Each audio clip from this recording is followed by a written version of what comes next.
Iran and Israel did not become enemies because they share a border, and they did not inherit this fight from some old colonial rivalry between the two of them.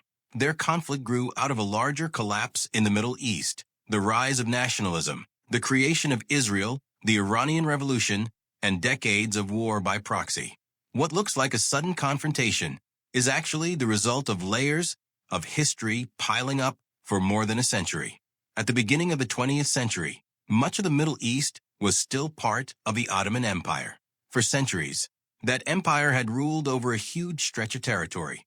But by the time World War I arrived, it was already weakening under military losses, internal strain, and pressure from European powers. When the Ottomans sided with Germany and lost the war, their empire fell apart. Britain and France stepped into the vacuum and began dividing former Ottoman lands into new political units, often drawing borders with little regard for the communities already living there. One of those territories was Palestine, placed under British control. It was home mainly to Arab Muslims and Arab Christians, with a smaller but growing Jewish population. During this same period, Zionism was gaining strength in Europe. The movement argued that Jewish people, after centuries of persecution, needed a homeland of their own. For many Zionists, that homeland was Palestine, tied to Jewish history, religion, and identity. Britain added fuel to an already difficult situation by making promises that pulled in different directions. It encouraged Arab hopes for independence during the war, while the Balfour Declaration signaled British support for a Jewish national home in Palestine. As Jewish immigration increased in the 1920s and 1930s, especially as anti-Semitism and Nazi persecution intensified in Europe, tensions inside Palestine grew. Arab Palestinians feared that the land was being transformed against their will. Jewish communities, many shaped by trauma and insecurity, saw the need for safety and self-determination as urgent. Britain increasingly found itself unable to contain the conflict. After the Holocaust, international sympathy for a Jewish state rose sharply. In 1947, the United Nations proposed partitioning Palestine into separate Jewish and Arab states. Jewish leaders accepted the plan in principle. Arab leaders rejected it, arguing it was unjust to the Arab majority already living there. In 1948, Israel declared independence. Neighboring Arab states invaded, and the First Arab-Israeli War began almost immediately. Israel survived and ended the war, holding more territory than the UN plan had assigned it. For Israelis, this became the story of independence and survival. For Palestinians, it became the Nakba, the catastrophe, marked by mass displacement, destroyed communities, and a refugee crisis that still shapes the region. Iran was not central to that first phase. It was not an Arab state, and it did not enter the conflict in the same way as Egypt, Jordan, Syria, or Iraq. Under Shah Mohammad Reza Pahlavi, Iran actually maintained quiet but meaningful ties with Israel. Both countries saw advantages in cooperation. Israel was looking for non-Arab regional partners. Iran, under the Shah, was closely aligned with the United States and broadly oriented toward the West. For a time, Tehran and Tel Aviv had practical reasons to work together. But beneath Iran's outward stability, resentment was growing. A crucial turning point came in 1953.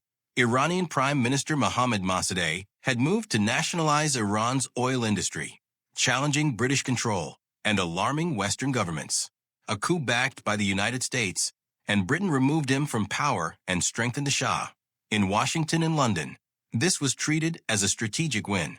In Iran, it left a deep scar. Many Iranians saw it as proof that foreign powers would crush Iranian democracy to protect their own interests. The Shah remained in power for decades after that, presenting himself as a modernizer. He pushed industrialization, expanded ties with the West, and pursued social reforms. At the same time, his rule became increasingly repressive. His security apparatus cracked down on dissent, and many Iranians came to associate his government with corruption, authoritarianism, and dependence on the United States. That anger eventually exploded in 1979. The Iranian Revolution changed everything. The Shah fell, Ayatollah Ruhollah Khomeini returned from exile, and Iran became an Islamic republic built on a revolutionary ideology that rejected American influence and denounced Israel. The new leadership did not see Israel as just another state. It saw Israel as an illegitimate power backed by the West and implanted in what it viewed as Muslim land. Iran severed relations with Israel, handed Israel's former embassy to the Palestine Liberation Organization, and made opposition to Israel a central part of its regional identity. Later that same year, Iranian students stormed the U.S. Embassy in Tehran and took American diplomats hostage. The hostage crisis poisoned relations between Iran and the United States for generations. Because America was Israel's closest ally, Iran's hostility toward Washington and its hostility toward Israel became increasingly linked. After that, the rivalry was no longer just geopolitical. It was ideological, revolutionary, and deeply tied to how Iran defined itself. Then came the Iran-Iraq War in the 1980s, a devastating conflict that killed enormous numbers of people and reinforced Tehran's sense of isolation. Iran's leaders came away with several lasting lessons. They believed Iran could not rely on outside powers for security. They believed deterrence mattered, and they believed indirect warfare could help them challenge stronger enemies. That is where Iran's regional proxy strategy became central. In Lebanon, Iran supported the rise of Hezbollah, a powerful Shia movement and militia that defined resistance to Israel as one of its core missions. Over time, Iran also built relationships with armed groups and allied networks in Iraq, Syria, Gaza, and later Yemen.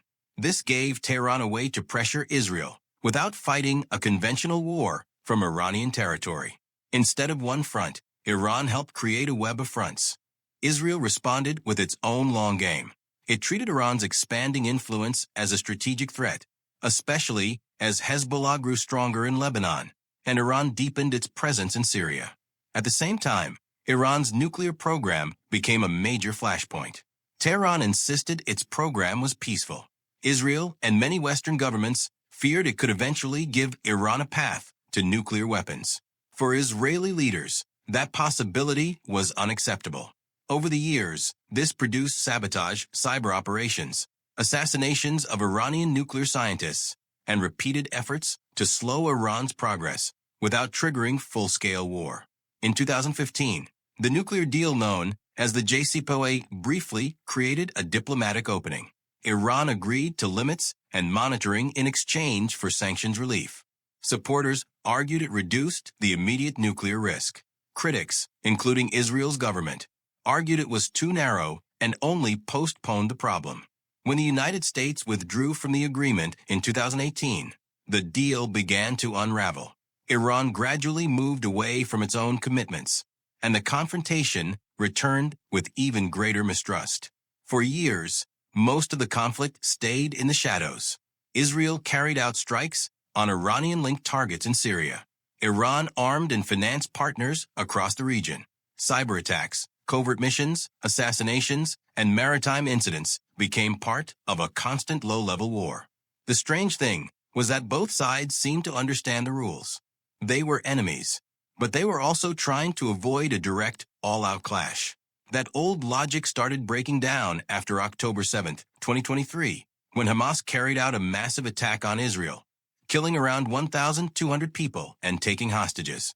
Israel launched a huge military campaign in Gaza. The scale of destruction and loss of life that followed intensified anger across the region. Iran-backed groups became more active, and the risk of regional escalation rose sharply. The conflict was no longer confined to Gaza. It began radiating outward through Lebanon, Syria, Iraq, the Red Sea, and eventually the Iran-Israel confrontation itself. In April 2024, an Israeli strike hit Iran's consular building in Damascus, killing senior Iranian officers. Iran responded with its first direct attack on Israel from Iranian territory, launching a large barrage of drones and missiles. Most were intercepted, but the significance was political as much as military. A boundary had been crossed. This was no longer only a proxy war. Later, in 2024, another round of direct exchanges followed. Hezbollah suffered major blows in Lebanon, including attacks that exposed Syria's security failures and the killing of its longtime leader Hassan Nasrallah in an Israeli strike. Iran then launched another missile attack on Israel, presenting it as retaliation for Israeli actions against Iranian and allied leaders. Israel struck back inside Iran. By that point, the old pattern of indirect conflict had clearly weakened. What had once been managed through deniability was becoming more open and more dangerous. This is why the Iran-Israel conflict matters, far beyond the two countries themselves. It sits at the intersection of the Palestinian question, the legacy of empire, the trauma of revolution, the rivalry between Iran and the United States, the balance of power in Lebanon and Syria, and the fear of nuclear escalation.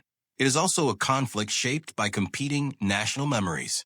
Israelis often frame the struggle through survival, deterrence, and the threat posed by an openly hostile Iranian state. Iranians frame it through revolution, resistance, anti-Western grievance, and opposition to Israel's treatment of Palestinians.